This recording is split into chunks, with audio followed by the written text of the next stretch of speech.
Welcome to Zen and the Art of Real Estate Investing. What if you could learn from experienced real estate investors, find out what got them to where they are now, get insight into their daily habits, and take these insights to inspire your own growth? Each week, Jonathan Green shares an in-depth look at the mindful approach to real estate investing.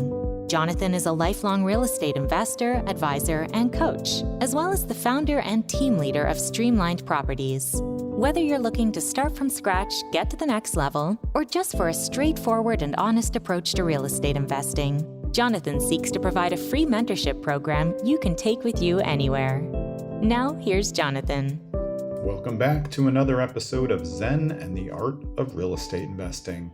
My guest today is Joel Miller, who goes through his entire journey, which ends up now building real estate wealth through rental properties. Now, he's also written a book on it. It goes through all the ways that you can get to rental property investments and how you can enjoy it. Let's get to the show. This is episode 264 of Zen and the Art of Real Estate Investing with my guest, Joel Miller. Joel is a veteran of the game. He started in house flipping, got into rental property investing, and now he is into lending. He's also the author of Build Real Estate Wealth, Enjoy the Journey of Rental Property Investment. Joel, welcome to the show.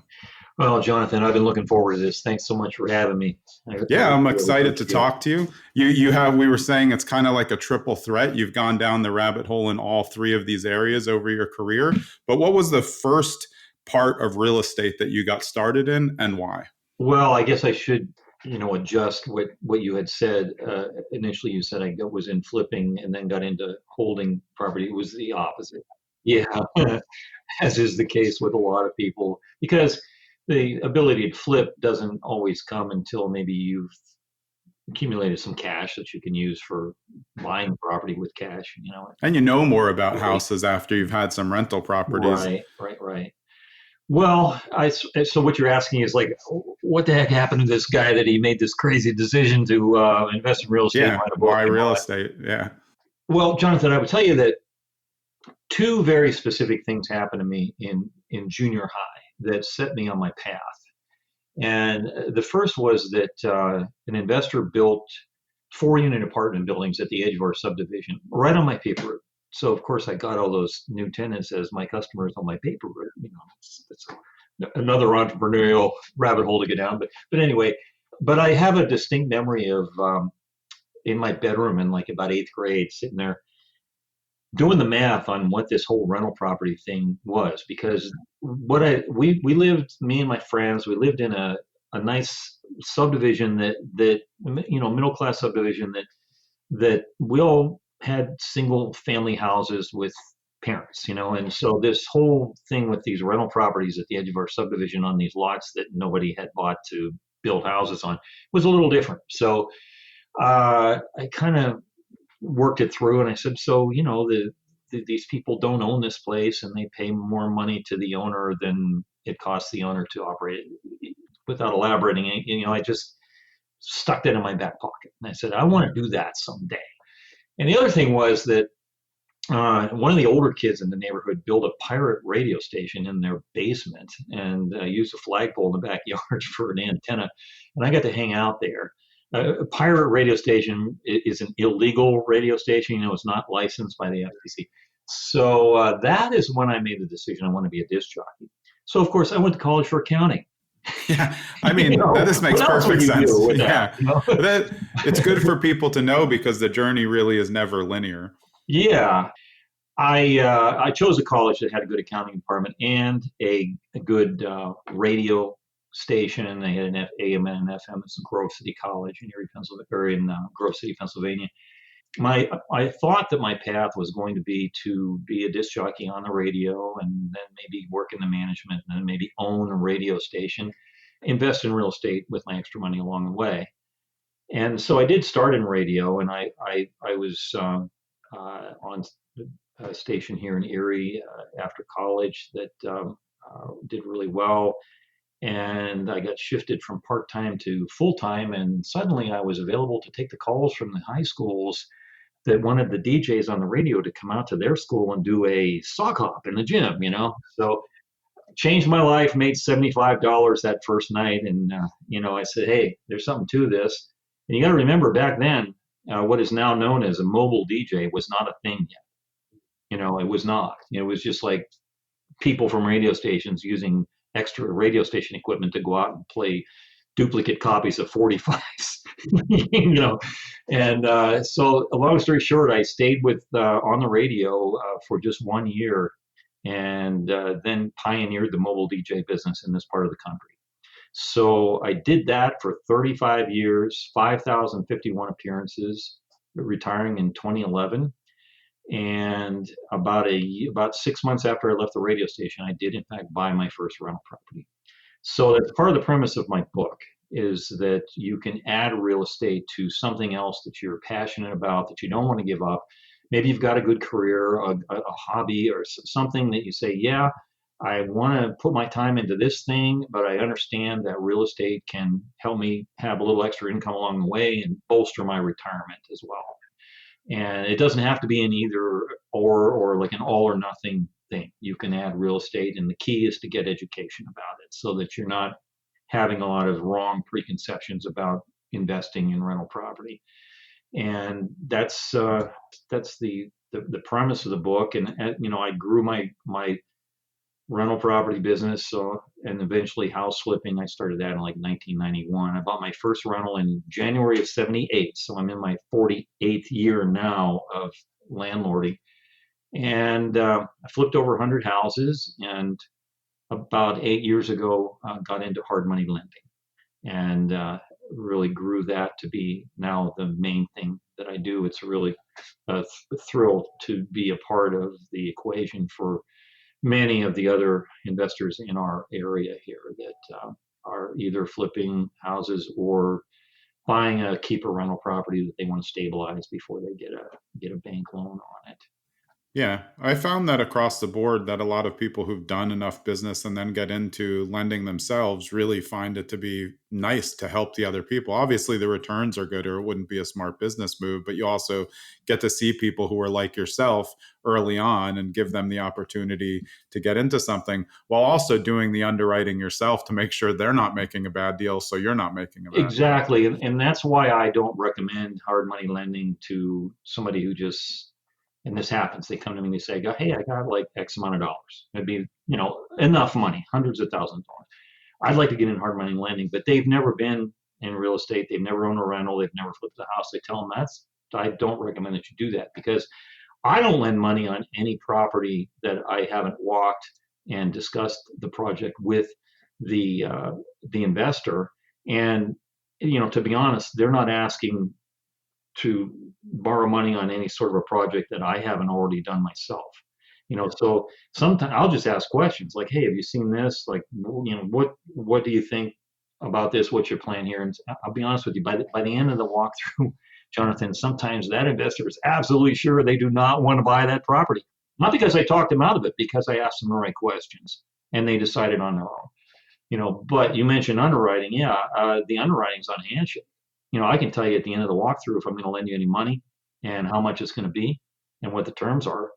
And then, of course, after that, the paperwork is what you'd expect from a bank. We lock it down with the proper paperwork with deeds and mortgages and guarantees and assignments of rent and all that stuff.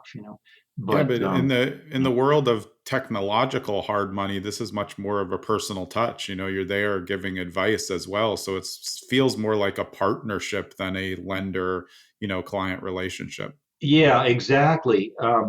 It's all built on relationships, which is why I really only lend in my immediate area of northwestern PA, southwestern New York, northeastern Ohio.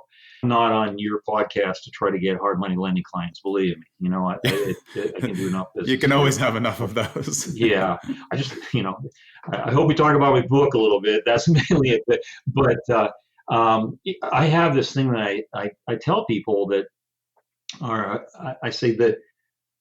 And I say this because they occasionally bring up that they've gotten something in the mail or become aware of somebody that they would count as a hard money lender that that they are considering for their project. And I say, well, I have this axiom, and that is that the further away that lender is geographically from where you are investing, the more that lender is going to seem like a bank to you, because that lender is not local. So they got to ask a lot of questions. I know if I was lending money in your town, I would have a lot of questions and a lot of qualifiers, and much more so than what I do when I'm lending locally. And I know we didn't mention this yet, but I've for many, many years been active in the professional organization of landlords in our part of the state. And right now I'm the vice president. I was our longest serving president in the past, and along the way got involved heavily with teaching the we call it Landlord 101 class that our organization authored, and I also teach part of the 201 class. And this way I get to know a lot of the people early on in their journeys, and so by the time they ask me for money, and they've been coming to the meetings that we have every month, and they've taken the class that I taught, I know a lot about them, and it's easy for me to make a decision. Yeah, and that's true relationship building, which is a smarter business practice when you're doing it, lending on your own. I think that what you said is really important. The farther away, the more detached they are. And also, you're not going to get as good of a deal because they don't really know anything about the property. So they're just going to be throwing numbers out. They could be wrong. And they're not really, I guess, I don't know, the gigantic companies understand that they're going to maybe have to do some foreclosures at some point.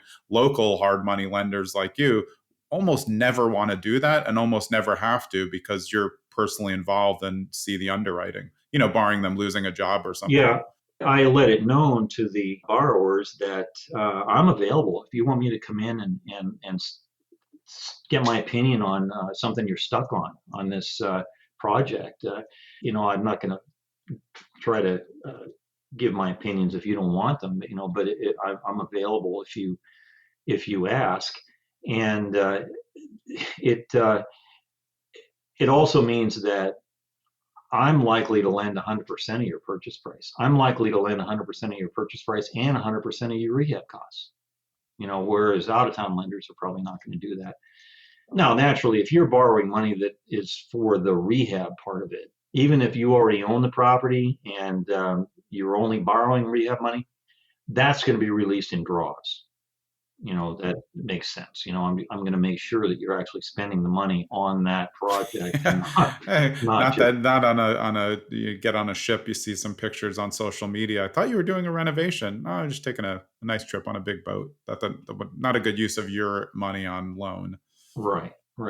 So yes, I would encourage any of the listeners, viewers to first of all seek out whatever professional organization or landlording organization or investor organization exists in your area, because that's where a lot of the deals are going to be made, networking and so on. And possibly that organization is having regular meetings, and hopefully at the meetings they are doing education. Every monthly meeting we have is a dinner meeting with an outside speaker that comes in and talks about something that is related to our business, And so learn and get to know the other investors, and you will be able to find out who the hard money lenders are, and you'll be able to find out who the bankers are.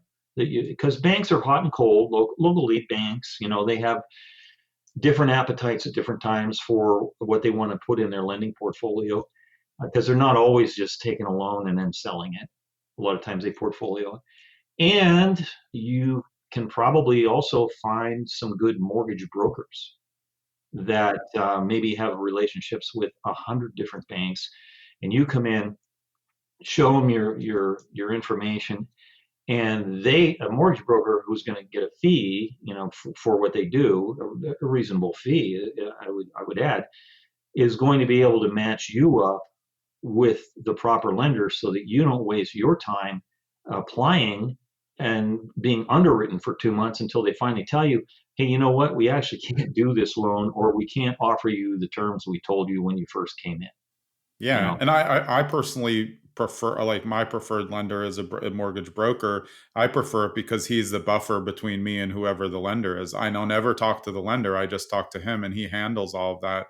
That's just a much better use for me. And as you said, mortgage brokers can find like little community loans in different in different areas where they're going to have better percentages. Smaller banks, can really play around with what's out there. I think that's really smart, and again, as you said, a good way to meet more people and have more opportunities. Yeah, they do charge a small fee, but I'm going to say you make that up in a better deal than you might have gotten.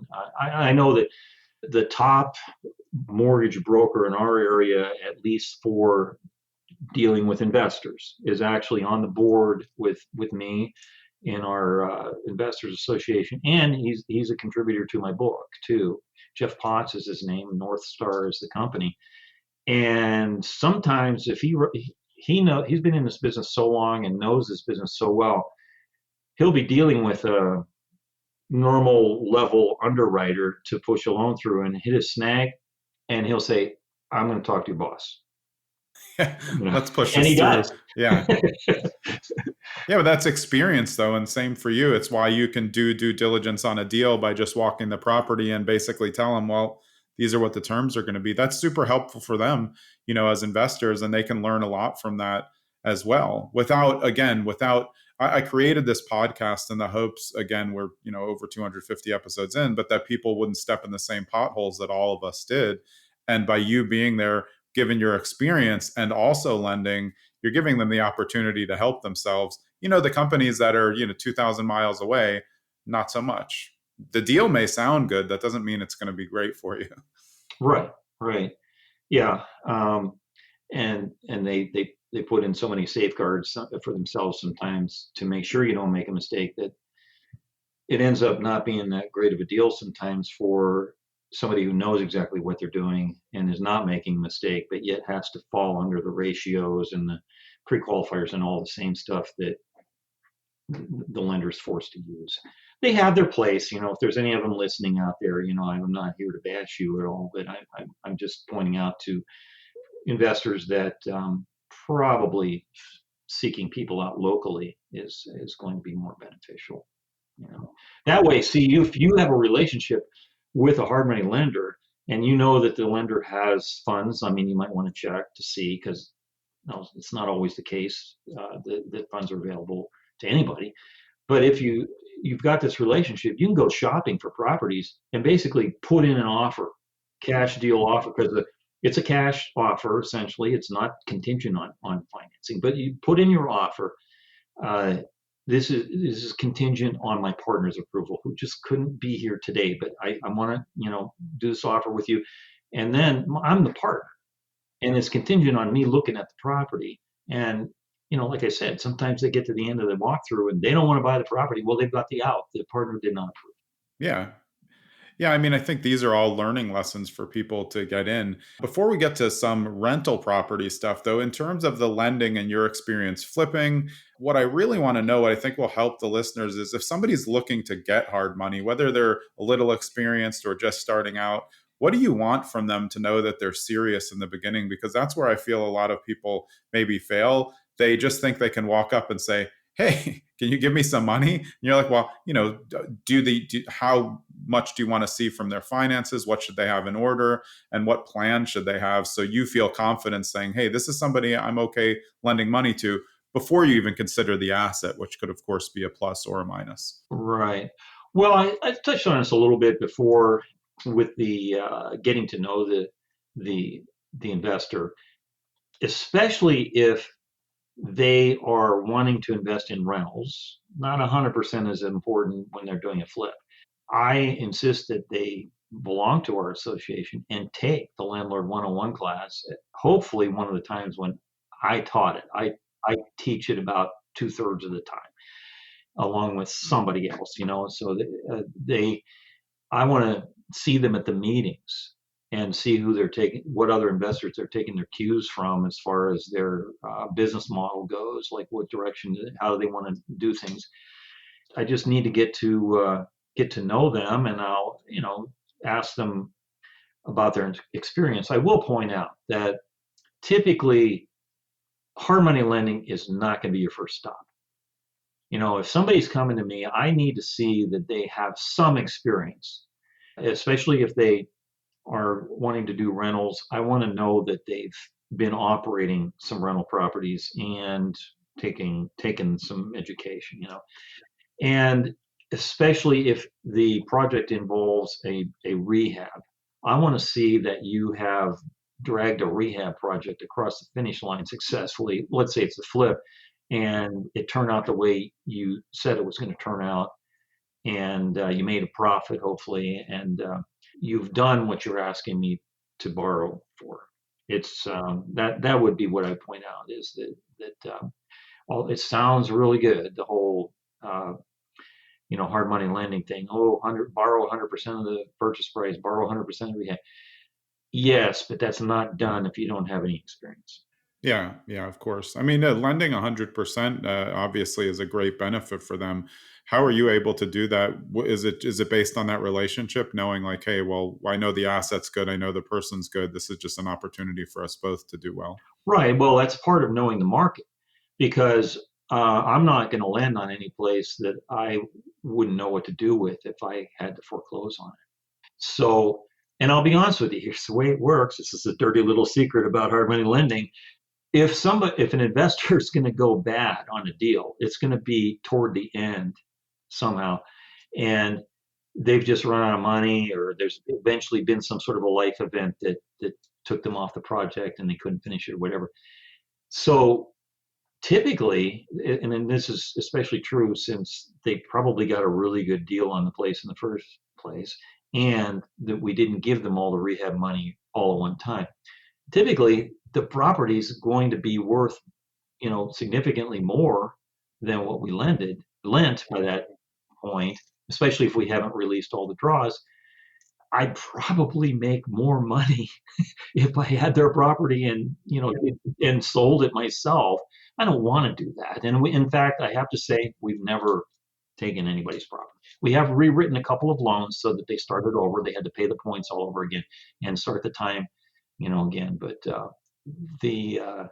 we've never had to foreclose. And by the way, we have them sign a deed in lieu of foreclosure anyway, to save everybody's time and embarrassment and expense of a foreclosure, because we just talk it through and they say, look, I'm not going to be able to pay you. Just record the deed and take the property. Yeah, and that makes sense. That's going to be better for them in the long run as well. Hey, it's Jonathan. I hope you're enjoying this episode with Joel Miller as we talk all about rental property investing and how he got there. And if you're interested in turnkey rentals, I have a lot of people that I've worked with in the turnkey field, but one on an episode coming up that I think you may be interested in is Lindsay Davis of Spartan Invest. So if you want to get ahead of the curve before her episode comes out, go to SpartanInvest.com, look everything over. If you get in touch with them, just tell them Jonathan Green sent you. Let's get back to Joel.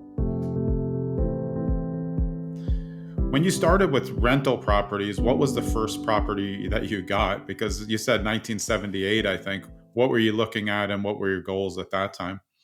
Well, at first I was looking at properties that were listed with a realtor, and I figured I was in like a 2-unit type mode, there. And what actually happened was I bought a 2-unit that had a tenant in the upstairs and nobody downstairs, and the downstairs had 4 bedrooms and 1 kitchen it was an addition on the back. So we quickly turned that into 2 units on the first floor. One was a 1-bedroom efficiency, and the front unit remained a 2-bedroom then. And so we had to put in 1 kitchen and 1 bath. And I still own that property because it's a cash cow, Jonathan. It's a cash cow. There's 3 garages behind it too that I've never rented out to anybody living there. They're rented, independently. So that was what I was doing. And I can tell you that, and this may shock, some of the listeners, that first property was the only property that I ever bought that was listed. Every property I have obtained since then was off market. The best deals are off market, and the best deals are the guy across the table for you at your investors meeting. Yeah. Exactly. And that, again, that's another relationship building, knowing who, and then them learning that, hey, this person's a closer. I can take my deal to them, and then it's a win-win for us both. Yeah. So I just continued on that path and those two things existed simultaneously for many years. I retired from the DJing in 2011 and continued to grow my real estate portfolio after that. And, you can see I got into hard money lending a little later than that. But I did the two things simultaneously for 35 years. And I think that's completely possible for people that maybe don't think real estate is for them. That's part of what Build Real Estate Wealth was written for, is people who didn't think real estate was for them. And we make a case for how it can be done. And the key is really education, so that you know how it all works, and you can confidently go about trying to have some rental property in addition to what you're already doing. But the book also gives you the tools if your goal is to leave your job as soon as possible and do it full time. I don't mean to say that this is just about doing it part time. It gives you all the tools, So, and the reason why it's large, it's like 460 pages. Most books in the genre are more like 200 or 300 pages, and they talk about how to acquire property and how to manage the property and the tenants, and explain how the math works. I take it from mindset through entity creation, and eventually do get into property acquisition and financing and managing property and tenant selection. Tenant management and property management are actually two different things, and you realize that, and wind it up with the discussion of the difference between riches and wealth, and best practices for not only being in the rental property business, but also that you can apply to any business or to your life in general.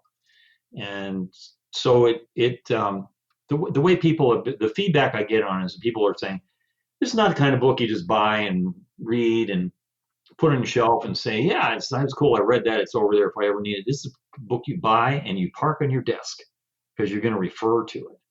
It's got like over 150 bullet points of lists that are related to some aspect of the rental property business. A couple examples, like a list of questions to ask somebody that calls about an apartment you're advertising, a list of questions to ask people that the applicant has given as references, a list of things to expect from a contractor, a list of things to consider when you're preparing your I spent a whole chapter on preparing your personal financial statement, which is so important as you move ahead and you need to impress bankers, or even a hard money lender, so it's just chock full of stuff like that. I'm sure you know who Ron LeGrand is, right? Yeah, of course. Yeah. Well, Ron reviewed the book, and he wrote his review. He said his last sentence was, "I wish I would have had his book when I was getting started." That was Ron's quote. So, nobody should think, though, that if they're really experienced, that they won't get something out of it. That they will. You'll find something in there that'll be a game changer for you. And well, through the years and through the rental properties, obviously with what you did for the book and then with your own experience, where do you think that landlords are going wrong the most? Is it in tenant selection, or is it another part of the actual management of the property? I think that the easiest way to go wrong is in tenant selection. In fact, I make the case that tenant selection is paramount to being successful in this. I have a little essay that I read people after the second session in the Landlord 101 class, when we've covered the brutality of tenant selection. And I wait till our class is 4 different 4-hour sessions. So we'll cover that stuff in the second session. And then at the beginning of the third session, I'll say, so now you've all had a chance to think about this whole tenant selection thing. Here's my essay. And I just talk about it, in fact, I got over here, that your success and happiness as an investor in rental real estate is dependent directly on tenant selection. And it goes on to say, and this is an interesting thing to understand, when does tenant selection begin? Well, I mean, most people would say once you have the property listed, whether it's on your own or on the conglomerate sites. Well, here's the case that I make. Tenant selection began when you were contemplating investing in real estate. And it continues through the evaluation of prospective properties, purchasing the property, preparing it for occupancy, marketing it, screening interested renters, which is the first time you actually come in contact with the prospective tenant, and evaluating applications, because at that point you have to make a decision about the application you have your minds on. The point is that every decision you make, starting with thinking about the possibility of maybe perhaps investing in real estate, every decision you make about where that's going to be, what type of property it's going to be, how old that property is, what the design of it is, what extent you are going to go to fix it up, every single move that you make is further narrowing the universe of possible tenants who would want to live there. And it's later on in the process that you are doing tenant screening to actually select that tenant. But you have to be mindful of the type of property you have and what the limitations are going to be for the type of person, the type of tenants that are going to be willing to live there, and the way you prepare that property. So in other words, you can't, let's just blanket and say, you can't buy a property in the worst part of town and expect to get the same tenants who you would get if you owned a property in the best part of town. It's just part of life. That's the way it is. And that's why the rents are different. They say in real estate, location, all that, you could have almost the same property in those two spots, but the tenants are going to have to be different. And you can't expect to have a property that smells and isn't painted and has things in disrepair. And you can't do that and expect a tenant to come in and be the type of tenant that's not going to beat the place up, because they figure you don't care either. And then in the end, that's when you're trying to tell them you cared about what they beat up in the place, and that's just not the right way to manage. So what I wind up this thing saying is, your mission is to eliminate every person in the world until you end up with somebody who is likely to pay the rent on time and not beat the place up. You are going to let this person occupy and use something you own that is worth tens of thousands, perhaps millions of dollars, without your direct supervision for an extended period of time. So what I say is, don't work to qualify an applicant. That's their job. Your job is to keep trying to disqualify them until you run out of things that would eliminate them.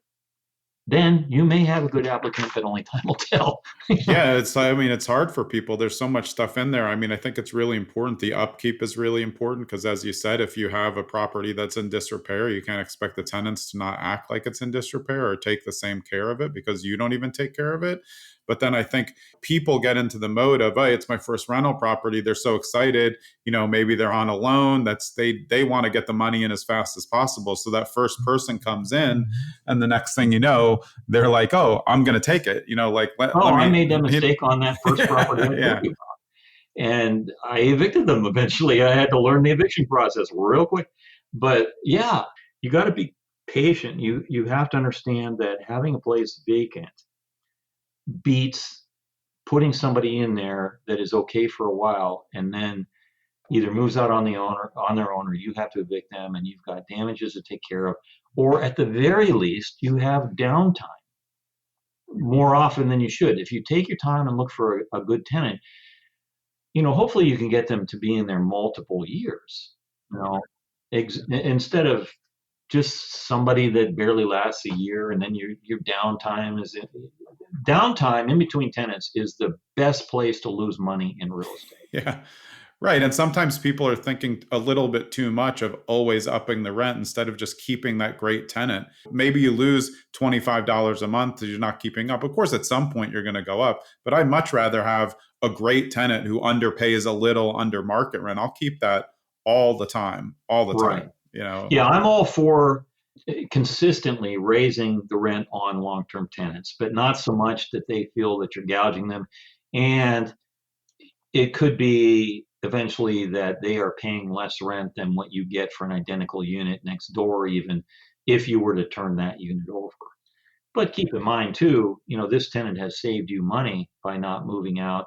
And when you put money in properties in between tenants, right?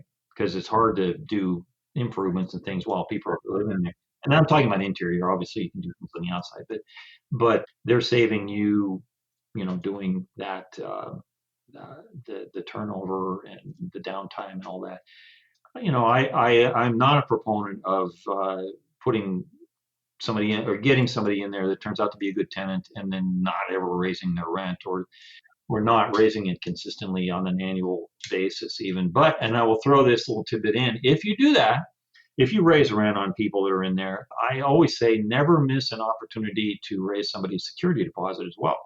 So people get into landlords get into the trap sometimes of getting the rent raised up, and they've got a long-term tenant and they've never raised the security deposit, and then there's some sort of life event that tenant has, and they somehow do crash and burn at the end, and all of a sudden you're looking at a security deposit that is way less than what that final month's rent was that they didn't pay. Yeah, and I mean, any good tenant can, as you said, have a life event or lose a job. So that's happened to me over the years.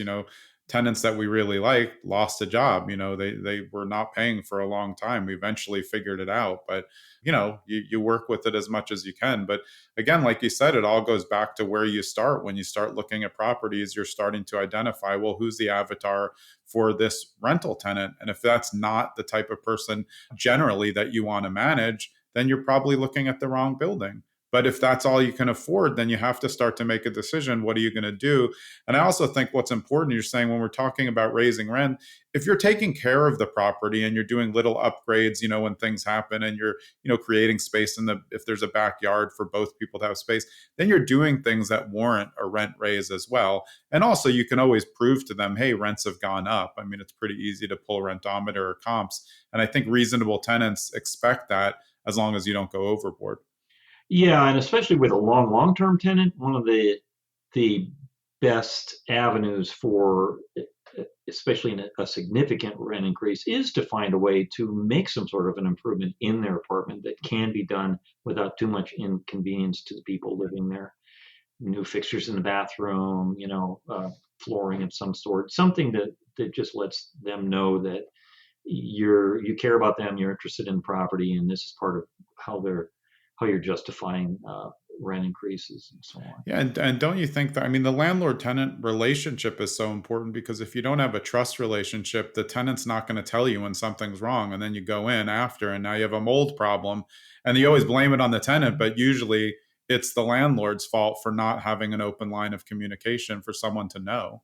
When somebody signs a lease, I make it very clear to them that we are interested in doing service calls. We want to know what's going on, because problems don't heal themselves; they just get worse. Like a drip, in a pipe or something like that. So we make sure they have all the information they need to get in contact with our office or contractors directly if they can't reach somebody in the office in a reasonable length of time. Yeah, I've seen something more and more that I think is not good for exactly what we're talking about. I've seen landlords write into their lease, first $100 is on the tenant. To me, that just makes the tenant wait until it's more than $100 of an issue, and then you're spending way more to fix it instead of calling right away. Yeah, that can come into play in a better usage if you are doing a lease option or something where the idea is that they've given you a big deposit with the hope that they're going to buy the house someday, and yet in the meantime they are your tenants until they do that. But you can put that sort of stuff into your lease with somebody who's believing they're going to buy the house. In fact, one of the most successful people around here that does that gives them like a 30-day warranty or something for the place that they'll fix anything, and after that, they pay zero repairs. It's not like you pay the first $200 or whatever, and then we'll pick it up. It's not. There's no. That makes sense, though. I mean, if you're paying towards ownership, then you're the owner.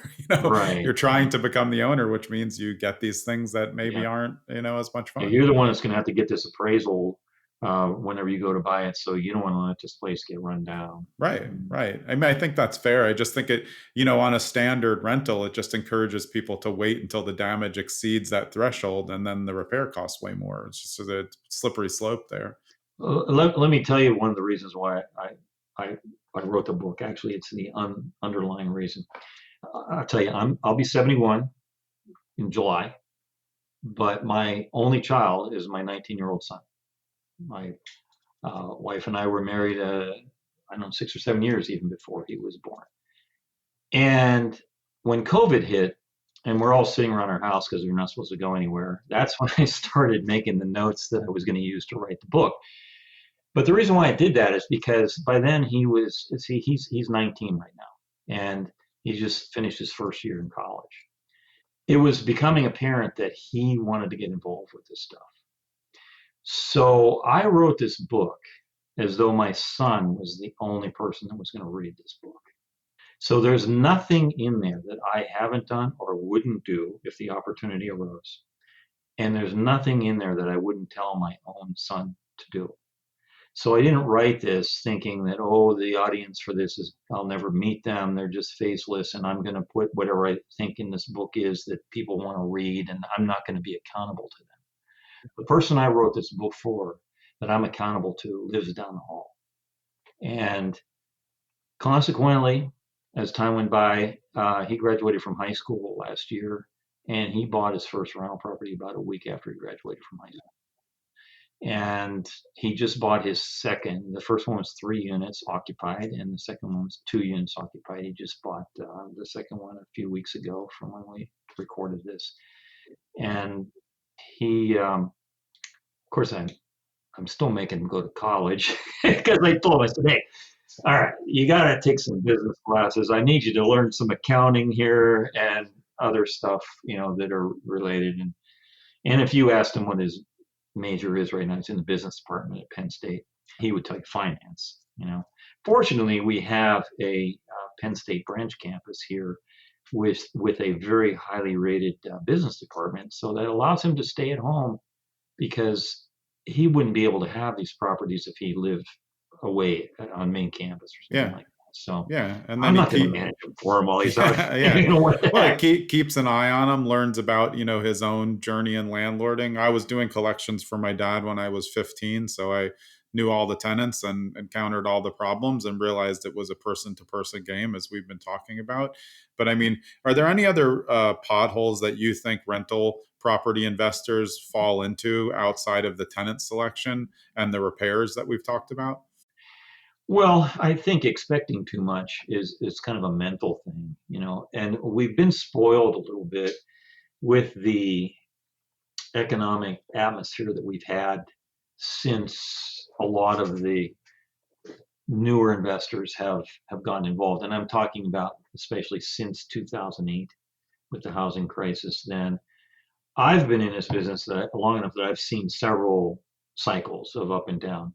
When I bought my first rental unit, it's 1978, Jimmy Carter was president. He was wrestling with inflation, and prime was 22%. Car dealers were going out of business because they couldn't afford to floor plan their cars at the interest rates that were being charged. And fortunately, things straightened out. But I can tell you, I was a tenant myself in an apartment complex for 5.5 years before I bought my own first personal residence.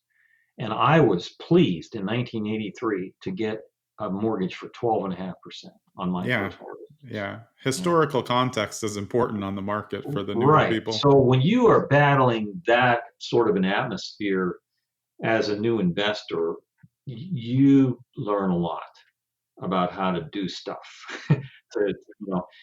And when people have come into the business in the past, 6, 8 years, whatever it is, prime was 3.25 for years. That's not normal. I want you to know that's not normal. What's normal? It's closer to normal right now than it usually is. With the interest rates that you can get on mortgages and prime rate and so on. People that might be making the mistake that had a little bit of an easier time when they got into it because of lower interest rates and so on, they might be making the mistake to think that, well, I maybe shouldn't invest right now because I'm going to get a 6 or 7% mortgage. Right. Just wait till it goes to Yeah, 275. well, Good I'm luck here on to that. tell you, there are good deals no matter what the atmosphere is. A good deal is a good deal. Don't decide you're out of the market because of some overarching general market condition. Well, especially as you said, off market, if you're buying, if you're looking for properties off market, that's dependent on people who are having an issue and reaching out to someone and not wishing to go into the public market. Right. If your next door neighbor's mother's estate has to sell the house you grew up in, and you've got four brothers and sisters who can't agree on anything and just want to get rid of that place, that's going to be a good deal, whether interest rates are 12% or 3%. Yeah, exactly. No, I think that's important. Yeah, well, I appreciate it. Joel, where is the best place for people to get information? I think it's at joelmillerbooks.com. Am I right? That's correct. That's the website that was created just for the book, which is called Build Real Estate Wealth, Enjoy the Journey of Rental Property Investment.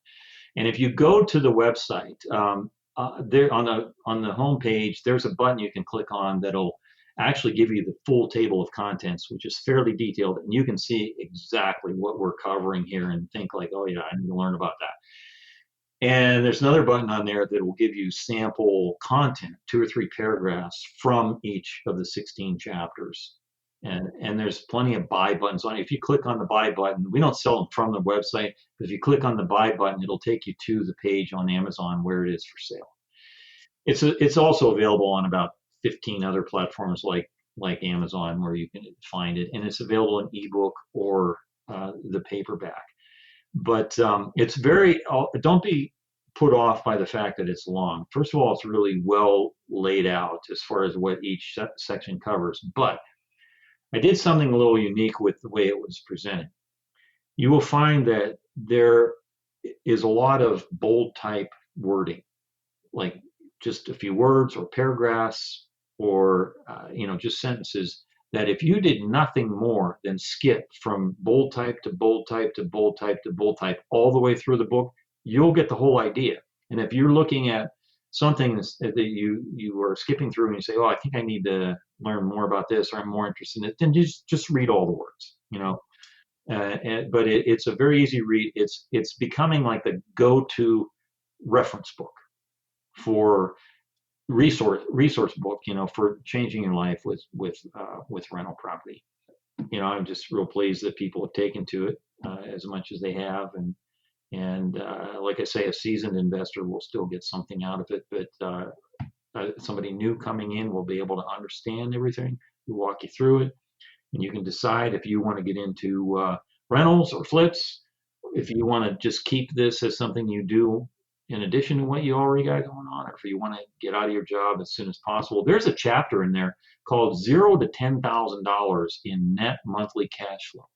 And it walks a fictitious investor from a job where he's making $40,000 a year and he's a tenant to $10,000 a month in net cash flow. It takes several years, but it's a step-by-step thing. You can do it even faster if you want. It's just an example. But and is that website the best place for people to get in touch with you as well through the you contact can also there? find me easily on Facebook, LinkedIn, X, and Instagram. The website, joelmillerbooks.com, has a contact button on there. And if you select that, you can type in a message. And if you hit send, it comes through my regular email that I see, same as I got an email from my son. Yeah. Yeah. Awesome, Joel. Well, It's been a pleasure. I really appreciate you spending the time. Well, it's my pleasure, Jonathan, and look forward to seeing this episode when it comes out, and talking with you again, and perhaps meeting some of our listeners at some event that I'm doing somewhere around the country or something like that. So.